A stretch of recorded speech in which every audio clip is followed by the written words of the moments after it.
Hello everyone, welcome to back to Neo Scavenger. Today we'll be going to Camp Grayling. I think... wait, I should probably put the foil thing on right now. I have no idea what to expect, so we will... No, it was this. There we go. Hold on a minute. Oh, that takes room. Holy shit. Okay. That might prove to be a problem. Yeah. Maybe if I leave it here and come pick it up after. Hopefully it won't be stolen. Hopefully. Hold on, let me... It's right here. If I put it here, will it be stolen?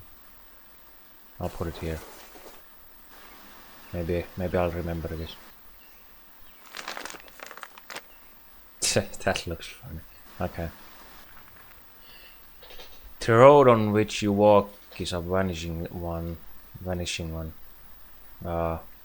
Besieged by dirt and grass, cracked concrete leads you through potted woods of pine and aspen, while dense ghost white mist whirls in and out of an earth and darkness. There bites colder here.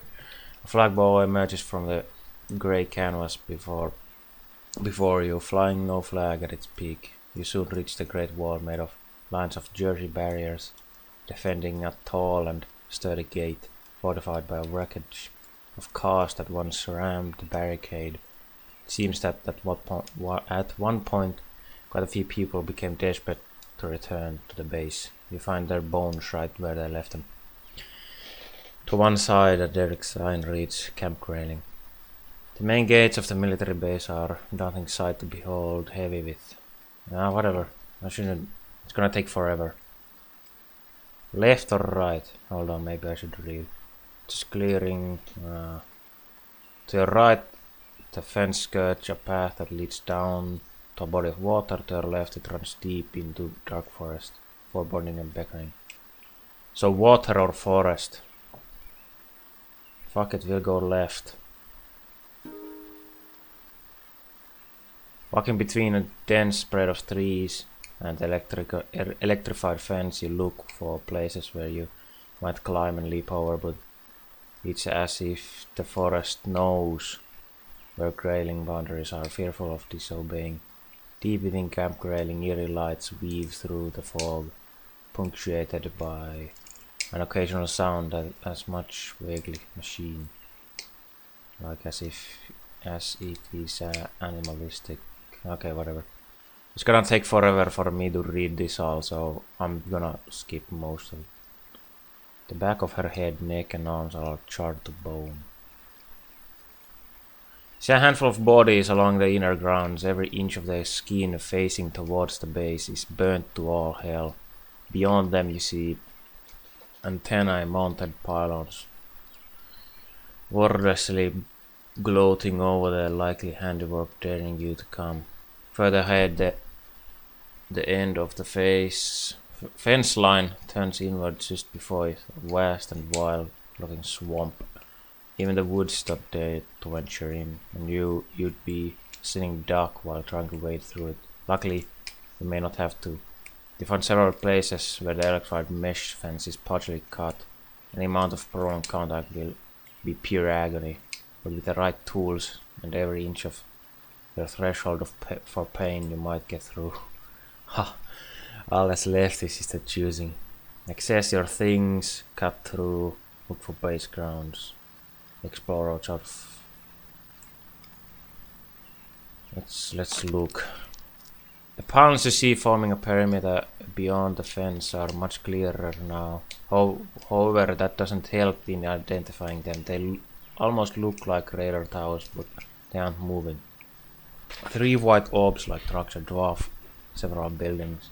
In the foreground, a small shed, an air traffic control tower, an enormous hangar, and the barracks. Oh, I need to go to the barracks if I get in here. Beyond that long runway stretch between even more hangars, you catch a glimpse of what they likely hold: unmanned aerial vehicles, a couple of small, sleek drones sit here and there, some crashed, others relegated to the mercy of the elements. The rest, you'd guess, likely sits safely inside. Probably not good. There's not a living soul in sight. The dead, however, are rarely available. So let's explore it first, I think. Wait, a clearing here. You decide to turn around and take a look.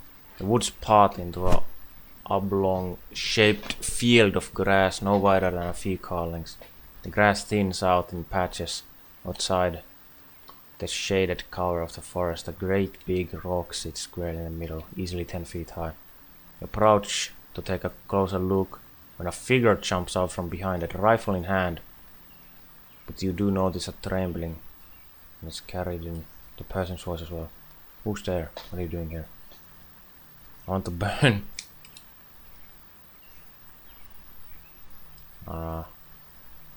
Well, I don't want to burn it. What? No one. Is this a bad idea? I don't know. I'll probably just say this.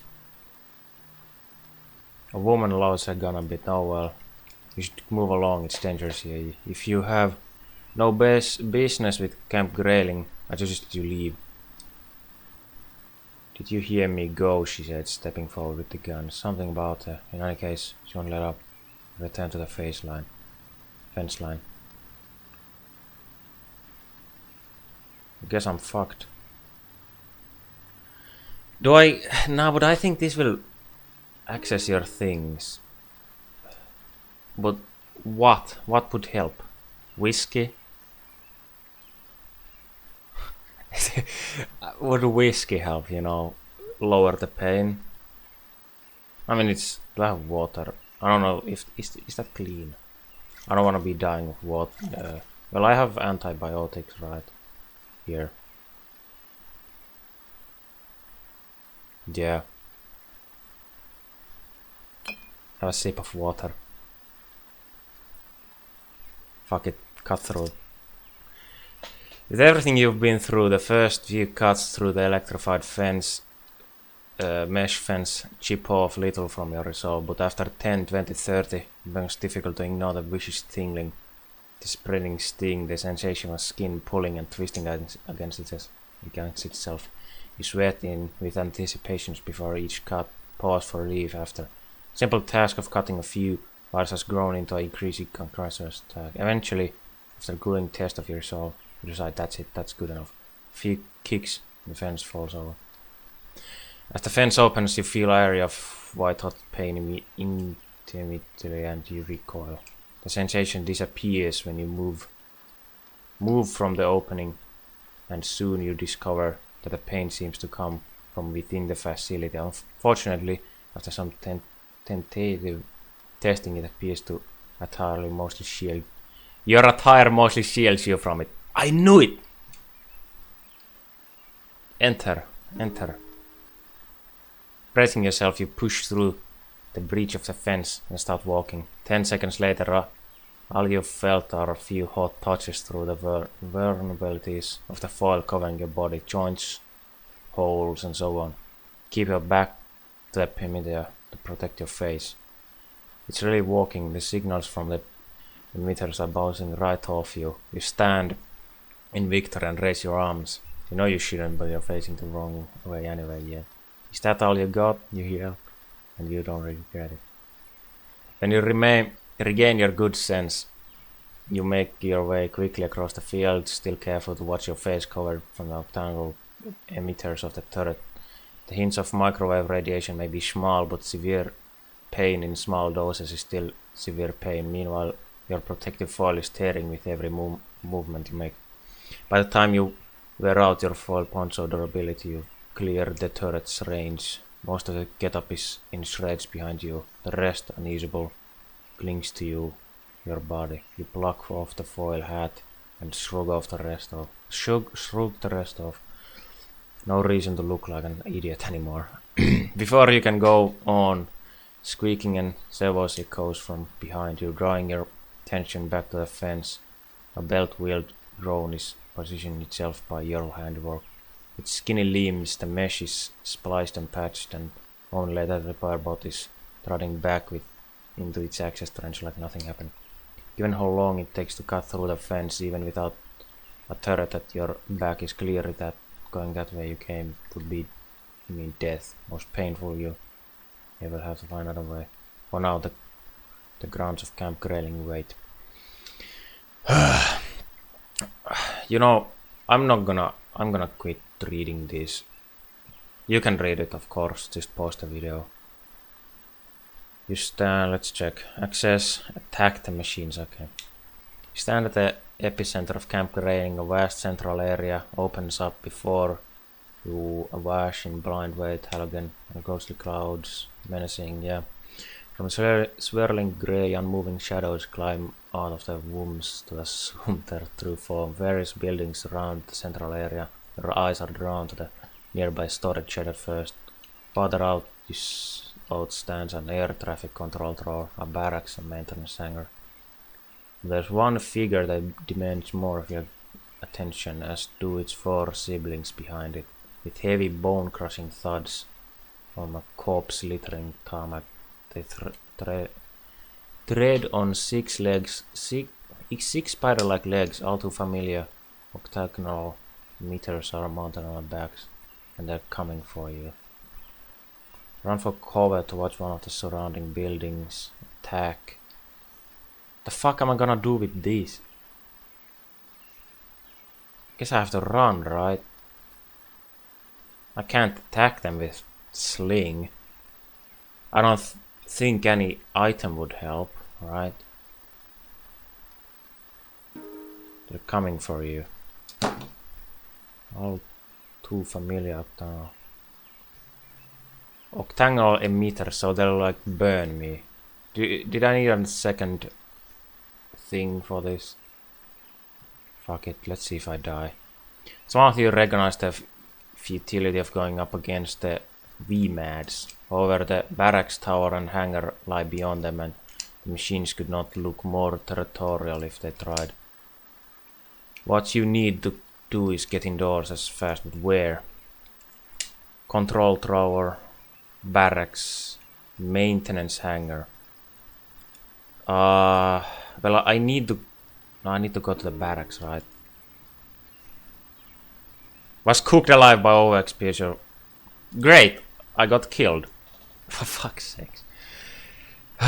You cast your eyes past the VMADs across the greater building. Going straight through would be suicide, but maybe you can skirt around.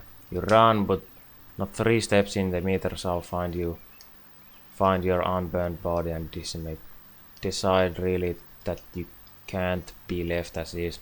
Feel the compound strength of milliwave pulses immediately set your skin ablaze with agony. Your pace revels down in seconds.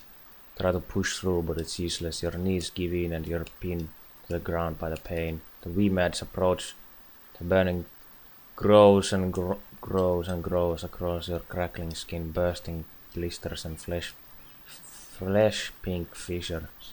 You close your eyes. The corpses of Grayling will soon have another friend.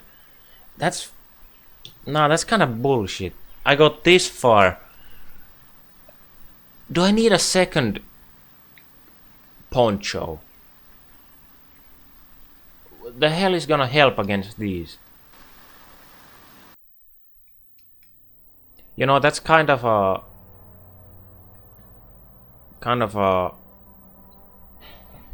you know, unfair. I've seen other people say it's unfair that you can just die in these encounters. I mean, I wouldn't really mind, but I don't know what the hell I'm supposed to do there. And it's kind of boring to just Google it, but I don't know.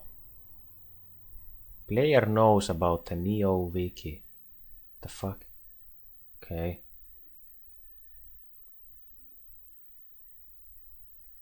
Yeah. Well, I kind of know what to do now. I need to go to Hatter and do this quest. And being drunk did not help me, apparently. Probably made my guy's death a bit more nice. What am I supposed to do here? I got cooked alive. Active denial system emissions. So do I need another poncho? And then just run to the barracks?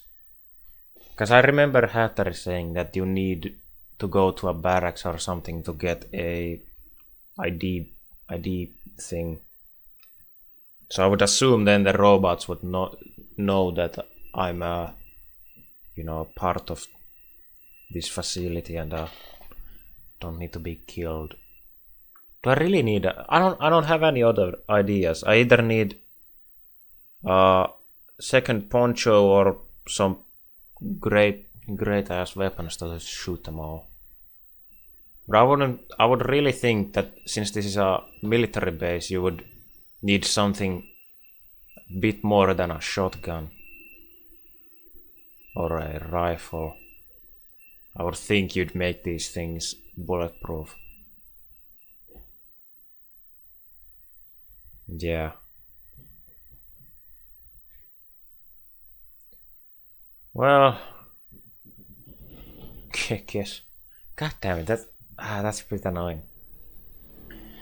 Well, now we know that we need better gear, I guess, but well, I'll see you in the next video. Hope you enjoyed it, even if I died, and yeah, bye.